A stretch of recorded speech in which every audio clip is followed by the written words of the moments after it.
Bismillahirrahmanirrahim. The topic is modes of nutrition in bacteria.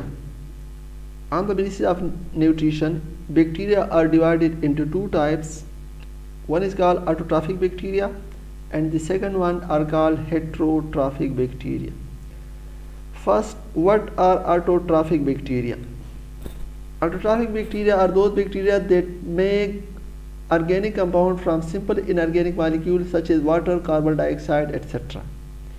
वो bacteria जो organic compound या खुराक सिंपल इनऑर्गेनिक मॉलिक्यूल वाटर या carbon dioxide से खुद बना रहे होते हैं, सिंपल इनऑर्गेनिक मॉलिक्यूल को इस्तेमाल करके अपने लिए ऑर्गेनिक फूड बना रहे होते हैं, उन बैक्टीरिया को ऑटोट्रॉफिक बैक्टीरिया कहा जाता है। ऑटोट्रॉफिक का वर्ड दो वर्ड से मिलकर बना है। ऑटो का मतलब है सेल्फ, ट्रॉफी का मतलब है नरिशिंग। ये सेल्फ नरिशिंग करवाते हैं, अपनी खुराक खुद बनाते हैं। किस तरह बनाते हैं? इन ऑर्गेनिक मॉलिक्यूल को इस्तेमाल करके ऑर्गेनिक फूड अपने लिए बना रहे हैं, तो उन बैक्टीरिया को ऑटोट्रॉफिक बैक्टीरिया बोला जाता है। ये जो ऑटोट्रॉफिक बैक्टीरिया इसको फर्दर टू टाइप्स में डिवाइड किया गया है। एक को बोलते हैं फोटो ऑटोट्रॉफ, दूसरे को बोला जाता है कीमो ऑटोट्रॉफ। फोटो ऑटोट्रॉफ कौन से बैक्टीरिया होते हैं? फोटो ऑटोट्रॉफ वो बैक्टीरिया होते हैं जो फोटोसिंथेसिस के जरिए अपनी खुराक बनाते हैं। जो फोटोसिंथेसिस के जरिए अपनी खुराक बनाते हैं उनको क्या बोला जाता है? Photo autotroph. ये अपनी खुराक फोटोसिंथेसिस के जरिए बना रहे होते हैं। अब जब फोटोसिंथेसिस हो रही है तो फोटोसिंथेसिस में लाइट एनर्जी को एब्जॉर्ब करना पड़ता है। लाइट एनर्जी को किस चीज़ की मदद से एब्जॉर्ब किया जाता है? क्लोरोफिल की मदद से। तो ये जो फोटोसिंथेटिक बैक्टीरिया हैं ये फोटोसिंथेसिस कर रहे हैं, तो लाइट को एब्जॉर्ब करने के लिए इसके अंदर भी क्लोरोफिल होता है, लेकिन इसके अंदर जो क्लोरोफिल है स्पेशलाइज्ड क्लोरोफिल है, और स्पेशलाइज्ड क्लोरोफिल को बैक्टीरियो क्लोरोफिल बोला जाता है। ये जो बैक्टीरियल क्लोरोफिल बैक्टीरियल सेल के अंदर कहाँ पे होता है? इसके मीजोजोम में होता है। मीजोजोम क्या चीज़ है? Mesosome is the structure that is followed by the infolding of plasma membrane. Bacterial cell का प्लाज्मा मेम्ब्रेन अंदर की तरफ इनफोल्ड होता है और एक मेम्ब्रेन स्ट्रक्चर बनती है जिसको मीजोजोम बोला जाता है।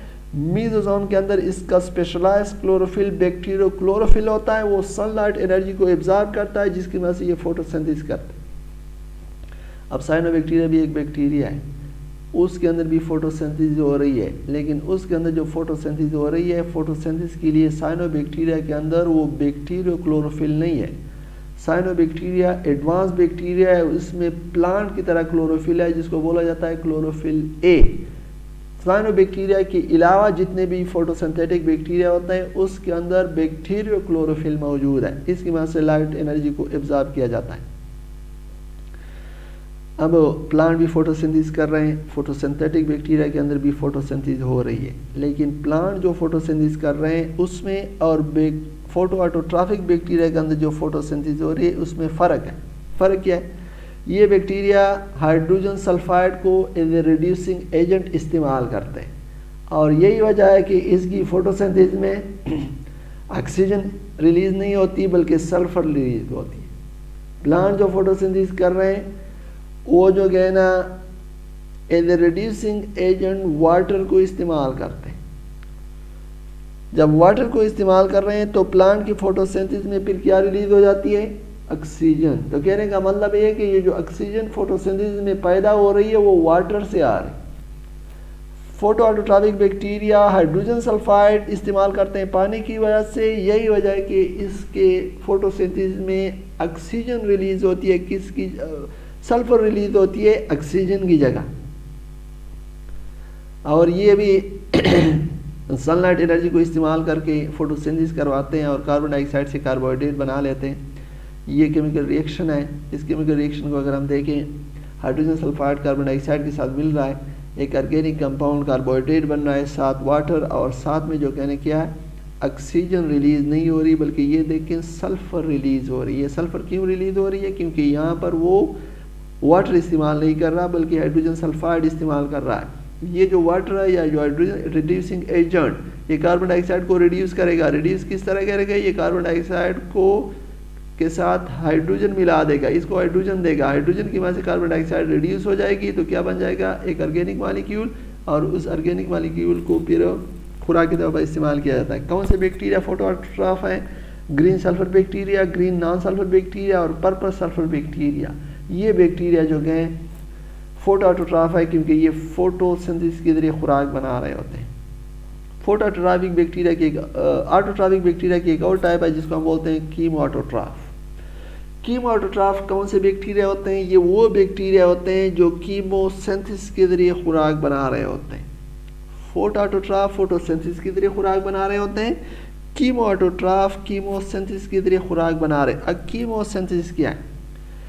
कीमोसिंथेसिस में यह होता है कि सबसे पहले इनऑर्गेनिक मॉलिक्यूल को ऑक्सीडाइज किया जाता है। इनऑर्गेनिक मॉलिक्यूल की ऑक्सीडेशन होती है। इनऑर्गेनिक मॉलिक्यूल की जब ऑक्सीडेशन होती है तो उस ऑक्सीडेशन के रिजल्ट में एनर्जी रिलीज होती है।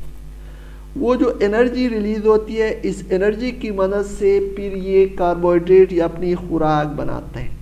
फोटोसिंथेसिस में तो light is a source of energy इस्तेमाल है। ये कीमोसिंथेसिस में लाइट को इस्तेमाल नहीं किया जाता है, बल्कि ऑक्सीडेशन ऑफ इनऑर्गेनिक मॉलिक्यूल से एनर्जी जनरेट की जाती है और उसकी मदद से फिर जो है ना खुराक बनती है। तो ये जो ऑक्सीडेशन ऑफ इनऑर्गेनिक मॉलिक्यूल से एनर्जी जनरेट करके उसकी मदद से जो खुराक बनती है, ये प्रोसेस कीमोसिंथेसिस कहलाता है।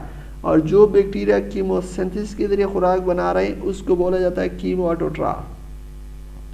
Don't use sunlight energy, sunlight energy इस्तेमाल नहीं करते। देखिए बच्चे, ये हमारे पास हाइड्रोजन सल्फाइड है, एक तो इनऑर्गेनिक मॉलिक्यूल है, ऑक्सीजन इसके साथ मिल रहा है, ये ऑक्सीडाइज हो रहा है। जब ऑक्सीडाइज हो रहा है सल्फर वाटर और क्या रिलीज होगी? एनर्जी रिलीज होगी। ये जो एनर्जी रिलीज होगी, इस एनर्जी की मदद से हाइड्रोजन सल्फाइड और कार्बन डाइऑक्साइड को आपस में मिला के ये खुराक बनाई जाएगी, वाटर और सल्फर। यहाँ पर जो कहने क्या चीज़ इस्तेमाल नहीं होगी? लाइट एनर्जी इस्तेमाल नहीं होगी। ये जो एनर्जी है, जो ऑक्सीडेशन ऑफ हाइड्रोजन सल्फाइड एक इनऑर्गेनिक मॉलिक्यूल से जनरेट हो गई, इस एनर्जी की मदद से ये केमिकल रिएक्शन करवाया जाता है, हाइड्रोजन सल्फाइड और कार्बन डाइऑक्साइड को मिला के खुराक बनाई जाती। ये प्रोसेस, ये दोनों रिएक्शन कीमोसिंथेसिस को शो कर रहे हैं। जो कीमोसिंथेसिस की तरह खुराक बना रहे हैं इसको हम बोलते हैं कीमो ऑटोट्रॉफ। एग्जाम्पल किया nitrifying bacteria and sulphur bacteria, ये कीमो ऑटोट्रॉफिक बैक्टीरिया होते हैं। अब हमारे पास हेटरोट्रॉफिक बैक्टीरिया। हेटरोट्रॉफिक बैक्टीरिया होते हैं जो अपनी खुराक खुद नहीं बना सकते। Can synthesise the organic compound from simple inorganic compounds. जब खुराक खुद नहीं बना सकते तो फिर खुराक कहाँ से लेते हैं? Take food from the environment, environment से लेते हैं। अब इन्वायरमेंट से खुराक किस चीज़ से लेते हैं? जिस चीज़ को as a source of food के तौर पर इस्तेमाल किया जाता है, उस बेस के ऊपर इसको टू टाइप्स में डिवाइड किया गया है। एक है सेप्रोट्रॉफ, दूसरे हैं पैरासाइट। सबसे पहले हम सेप्रोट्रॉफ ले रहे हैं। Saprotroph use humus decaying organic matter as a food. Living organism की डेथ हो जाती है, और वो प्लांट है कोई एनिमल है, जब उसकी डेथ हो जाती है इसके पार्ट्स कुछ वक्त के बाद डिके हो जाते हैं। जब उसकी डिके होती है तो उसकी डिके से एक मैटर बनता है, उसको बोला जाता है ह्यूमस। हमारे पास जो ऑर्गेनिक मैटर है, जब इसकी पार्शियल डिके हो जाए तो इसको ह्यूमस बोला जाता है। सेप्रो ऑटोट्रॉफ उस डेड ऑर्गेनिक मैटर जो डिके हो रहा है उसको क्या करता है? खुराक के तौर पर इस्तेमाल करता है। अब ये इस तरह कर लेते हैं कि वो जो डेड ऑर्गेनिक मैटर है उसको ये एंजाइम पैदा करते हैं, उस डेड ऑर्गेनिक मैटर के ऊपर डाल लेते हैं। उस एंजाइम की वजह से वो कम्प्लेक्स ऑर्गेनिक कंपाउंड जो उस मैटर के अंदर मौजूद है वो सिंपल ऑर्गेनिक कंपाउंड में वो कन्वर्ट हो जाते हैं और ये इसको एब्जॉर्ब कर लेते हैं। अगर हम इसको सिंपल वर्ड में कह लें तो इस तरह है कि ये सेप्रो ऑटोट्रॉफिक बैक्टीरिया एंजाइम पैदा करेगा और वो जो डेड ऑर्गेनिक मैटर है उसको ये डाइजेस्ट कर लेगा। एंजाइम उस डेड ऑर्गेनिक मैटर को डाइजेस्ट कर लेगा और डाइजेस्ट करने के बाद ये इसको एब्जॉर्ब कर लेते हैं, खुराक के तौर पर इस्तेमाल कर लेते हैं। सेप्रोट्रॉफ की एग्जांपल सॉइल बैक्टीरिया जो सॉइल के अंदर पाए जाते हैं, जिस तरह के सिडोमोनास है, एजोबैक्टर, ये सेप्रोट्रॉफ होते हैं, सेप्रोट्रॉफ होते हैं। There is another type of heterotrophic bacteria that are called parasites. Parasite कौन से बैक्टीरिया होते हैं? Obtained food from other living organism. जो living organism, सेप्रोट्रॉफ तो डेड ऑर्गेनिक मैटर को खुराक के तौर पर इस्तेमाल कर रहे हैं। पैरासाइट हेटरोट्रॉफिक बैक्टीरिया, लेकिन ये खुराक किससे ले रहा है? लिविंग ऑर्गेनिज्म से ले रहा है। और जिस लिविंग ऑर्गेनिज्म से ये खुराक ले रहे होते हैं उसको क्या बोला जाता है? होस्ट। जो लिविंग ऑर्गेनिज्म से खुराक ले रहे होते हैं पैरासाइट्स कहलाते हैं। और पैरासाइट हमेशा होस्ट को डैमेज भी कर रहा होता है। Some are also pathogenic. Pathogenic means disease causing. Living organism से पैरासाइट खुराक ले रहे होते हैं. जब वो खुराक ले रहे होते हैं, कुछ ऐसे भी होते हैं कि वो जिससे खुराक ले रहे होते हैं या होस्ट के अंदर ये बीमारियां भी काज कर लेते हैं, जिसको हम क्या बोलते हैं, पैथोजेनिक बैक्टीरिया भी बोलते हैं. कुछ पैरासिटिक बैक्टीरिया ऐसे होते हैं जो पैथोजेनिक होते हैं, होस्ट को बीमार भी कर लेते हैं. जो पैरासिटिक बैक्टीरिया या जो पैरासाइट्स हैं, उसके एग्जांपल स्ट्रेप्टोकाकस नमोनी जो नमूनिया काज करता है. लिविंग ऑर्गेनिज्म ज़्यादातर हमारे पास जो है ना ह्यूमन बीइंग के अंदर भी नमूनिया काज कर लेता है. तो ये जो इंसान ज़िंदा होता है, कोई भी लिविंग ऑर्गेनिज्म के अंदर जाता है, उससे खुराक ले रहा होता है, लेकिन वो तो अपनी खुराक ले रहा होता है, लेकिन साथ अपने होस्ट को बीमार भी कर लेता है. तो ये जो बैक्टीरिया होते हैं जो लिविंग ऑर्गेनिज्म से खुराक ले रहे होते हैं, उसको बोला जाता है पैरासाइट्स. तो बैक्टीरिया को न्यूट्रिशन के बेस के ऊपर दो टाइप्स, ऑटोट्रॉफ, हेटरोट्रॉफ. ऑटोट्रॉफ को डिवाइड किया गया फोटो ऑटोट्रॉफ जो फोटोसिंथेसिस खुराक हासिल कर रहे होते हैं, और कीमो ऑटोट्रॉफ जो कीमोसिंथेसिस की जरिए खुराक को बना रहे होते हैं. हेटरोट्रॉफ भी दो टाइप्स है, सेप्रोट्रॉफ जो डेड ऑर्गेनिक मैटर को खुराक के तौर पर इस्तेमाल करते हैं, और पैरासाइट जो दूसरे लिविंग ऑर्गेनिज्म से क्या कर रहे होते हैं, खुराक हासिल कर रहे होते हैं. What is this? It's all about the types of bacteria on the basis of nutrition. Hope you have understand the types of bacteria. If you have any type of question, you can ask me. Your question are always welcome. Take care.